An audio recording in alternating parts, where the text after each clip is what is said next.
Hey, it's been a while. Life got busy and this channel had to wait, but I'm back and trying to make more videos, and back to enjoying the 35mm film format. To that end, I've rediscovered an underrated gem, the Nikon N2020. If you've been enjoying my videos and are interested in film photography, but aren't sure where to start, the N2020 or F501 is a steal. It goes anywhere between $40 to $80 US, depending on condition, and it's compatible with most of Nikon's f-mount lenses. Here I'm getting used to the camera again in Rochester's Highland Park, in bloom, with a 50mm f1.8 AFD lens, which also goes for bargain prices.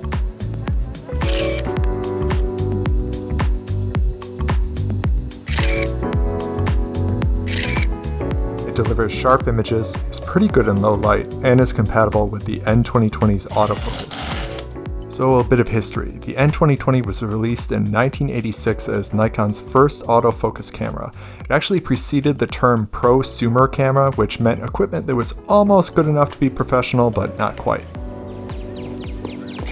All these years later, and it's less common to find folks using these over the more popular Nikon F3 or F4. But I'd argue that the N2020 is just as capable as those cameras.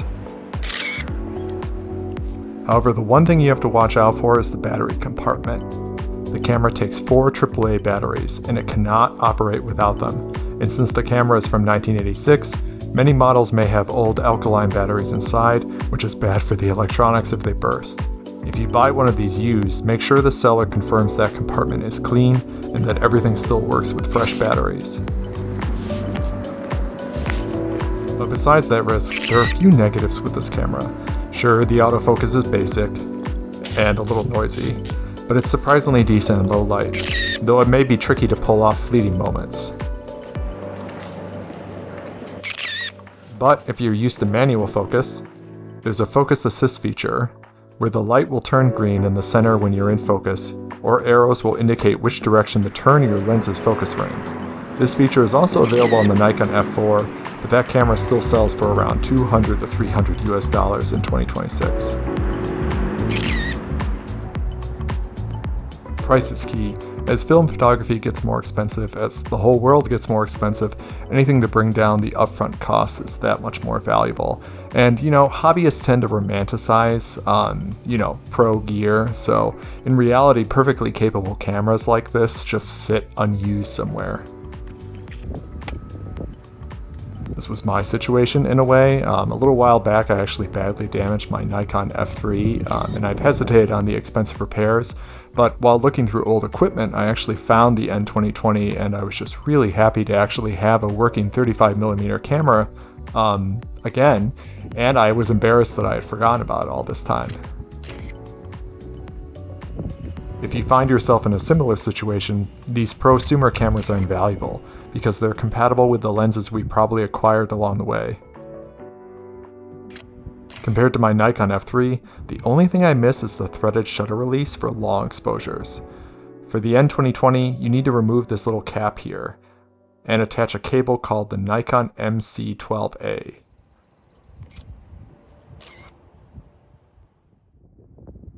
I don't have this cable, but luckily there's a self-timer feature. So with slower shutter speeds, you can still get sharp images using a tripod, pressing this button, and waiting 10 seconds for the shutter to release. By the way, throughout this whole video I've been burning through my stash of Cinestill 800T, which while great for nighttime is pretty cold during the day, but I finally got around to trying the 85B filter, which helps bring some warmth back. Alright, let's see. See how that turns out.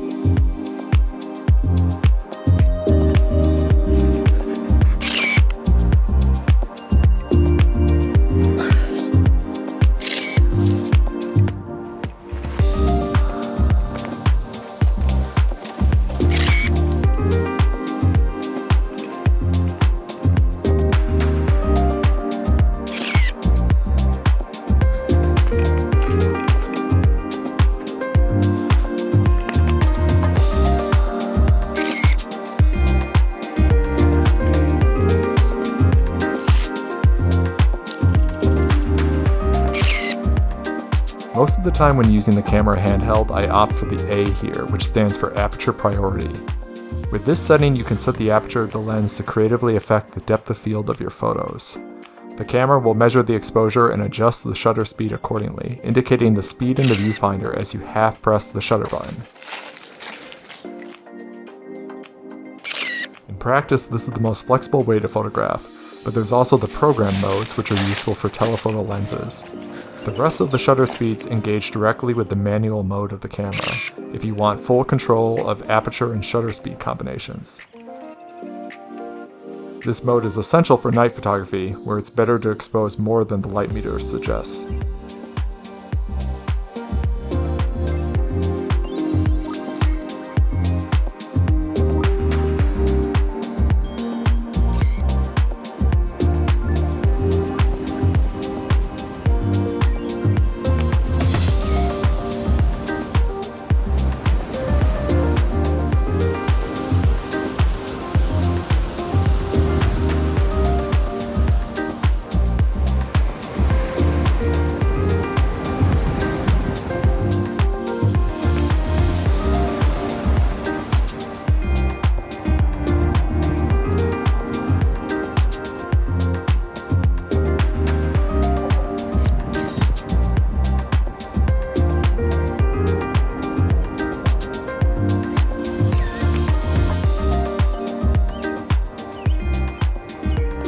Taking a break from the N2020 itself, I gotta say it feels good to be using 35mm film again on this channel. I can be looser with my approach, take more risks, and just have fun with photography again. While I try to make every frame count on my medium format cameras, sometimes it feels too much like work.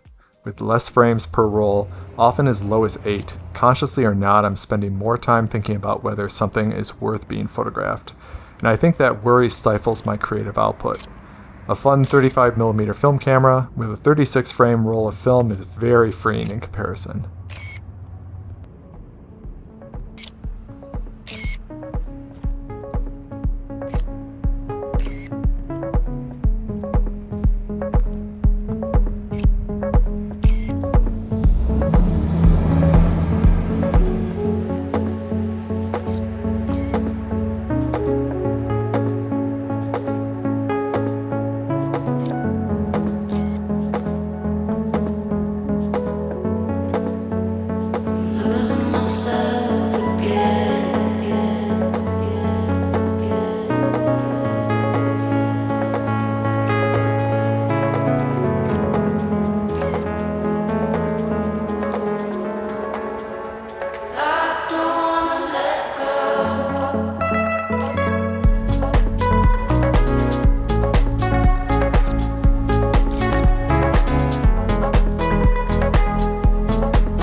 All for this video. I hope you found it interesting or informative. And if you do have any input about the channel or about this video, I'd appreciate it in the comments.